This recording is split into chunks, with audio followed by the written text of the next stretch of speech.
This is the 2022 Chevy Tahoe Z71, and it's a member of our Edmunds long-term test fleet. Honestly, time has flown by. We've owned this truck for a little over a year now, and in the process have put on over 27,000 miles. And that means it's time to give you an update. What do we like? What do we not? And has the Tahoe Z71 lived up to the family truckster we all hoped it would be? Let's dive in. The Z71 cost $63,000, and after adding $5,000 worth of interior comfort options and the $1,800 destination charge, our grand total MSRP was just over $69,000. All right, just between us, we actually wanted a premier or high country trim level with the Tahoe, but just like many of you, we had a budget and we had to stick to that with no exceptions. We bought this Tahoe at the height of inventory issues last year, so this Z71 was the only one that we could find that fit the bill. This is a $70,000 SUV, so let's take a look at what you get for the money. Under the hood is a 5.3 liter V8 making 355 horsepower. And remember, this isn't a crossover, this is a big body-on-frame SUV. It's a lot like a Silverado underneath, so that means it's ready to do some work. The Z71 package adds a few specific things to help go off-road, starting with these 20-inch wheels wrapped in all-terrain tires. These very elegant black roof rails. And this is the important part. The Z71 has a redesigned front end with thicker skid plates and a better approach angle. It also has some spicy red accents. There's 5 of them. I counted. Let us know if you want to see this thing go off-road. We paid $370 for these second row captain's chairs. You can walk between them, they come heated, and you can fold them down with the button. And then there's this big, beautiful, very expensive panoramic sunroof. It's $1,500 in this economy. Some of the highlights up front include this 10.2-inch touchscreen, which sometimes can be a little finicky, though we do love that it has wireless Apple CarPlay and Android Auto. We also love that it has Google built-in services. But I want to stop for a second and talk about an option that we didn't get for the money.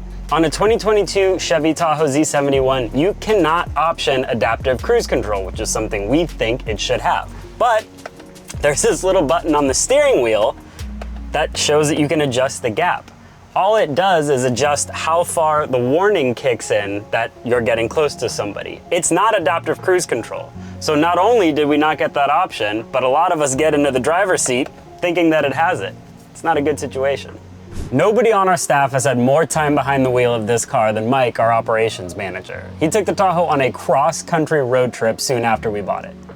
I drove the Tahoe cross-country with my family of 4. From California, we drove all the way to Key West. It was a trip to remember, and the Tahoe was in the middle of it all. Initially, I didn't give the 5.3-liter V8 enough credit, but it had plenty of power for our needs, whether at sea level in New Orleans or in the Rockies at 11,000 feet. I think it did a nice job with this transmission too. I was pleasantly surprised. I was less surprised by its fuel economy, because on our trip it basically nailed its EPA ratings. The low is 15 mpg, the high is 20 mpg, our high 19.7. The EPA average is 17 mpg, ours 17.1. To be honest, I was discouraged by the Tahoe's fuel mileage when planning this trip. Still, in practice, gas stops lined up pretty well with bathroom breaks and snack refills.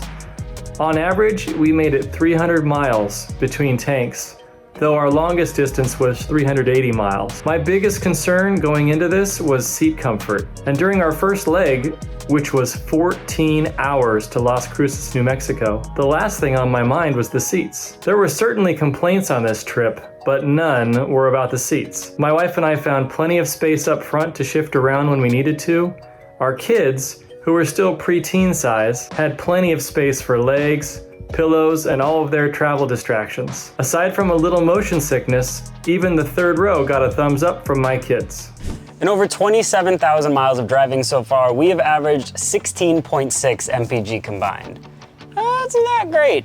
The Tahoe's EPA estimate is 17 mpg, so we're just a little bit south of that. But when you look at two vehicles that are very, very comparable with the Tahoe Z71, Toyota Sequoia TRD Pro, that can get you up to 20 mpg combined, and the Jeep Wagoneer can also get you better mpg if you get it with the 6-cylinder, an option the Z71 does not have. Fuel economy is one thing, but what about reliability? You know what? So far, so good on that front. Tahoe has only gone in for regularly scheduled maintenance, and so far we've paid $435.84. Our long-term Tahoe has been really reliable. It's only ever gone into the shop for regular maintenance. There were a couple oil changes, and I took it in for its biggest service, the 15,000 mile service. When I got in, they told me there was also an open recall. There needed to be a software fix to address a problem with the daytime running lights not turning off when the headlights turned on, something like that. It seemed like a minor issue, and it tacked on about 30 minutes to the service time just to, reprogram the computer. So all in all, the truck only spent 3 hours in for that service, and I was on my way. It was easy enough. Obviously, one of the pillars of the Tahoe's appeal is its practicality. It's huge. And you know what? Here at Edmunds, we have people on staff who have families of all sizes, and so far, this has lived up to the hype when it comes to transporting stuff. There's a massive 122 cubic feet of storage space when you fold down on the seats. And here's how you fold down those seats. Now we have 4 buttons located right here, 2 for the third row and 2 for the second row. If you press and hold, third row folds down automatically. For the second row, you press them twice, and they go all the way flat. That's really neat. One thing some of our editors have pointed out is that this is a tall car, and it's not just because I'm short. I know some of you like to say that, but for most reasonably sized people, the load floor is really high up. So if you need to get way in there to load something, it's a little bit difficult. But you know what? We did that to ourselves. The Z71 is raised up. Big cargo space means a big car, and driving it around the city can be a bit of a pain. Okay, let's talk Chevy Tahoe. First off, this is a monstrosity of a vehicle for someone of a petite stature like myself. Now, getting into the vehicle was fairly easy, and actually overall driving the vehicle wasn't too bad, except for when you're in bumper-to-bumper Los Angeles traffic and you suddenly have to brake hard. I say this because when you're trying to stop this heavy of a vehicle, it's almost like you're fighting the weight of the vehicle to get the car to come to a complete stop.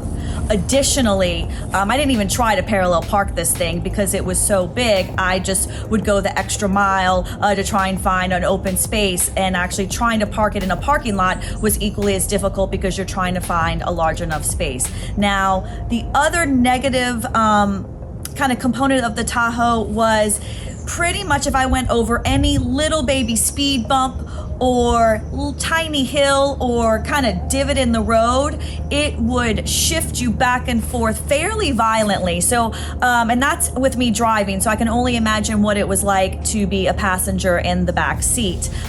Finally, and this was a huge pet peeve of mine, I could not fit it into my garage at my house. It was too long, and I do have a standard car garage, but it just would not fit in it. Of course, we have a whole lot more planned with our Chevy Tahoe, and of course, we'll update you with anything major that happens along the way, good or bad. Thanks for watching.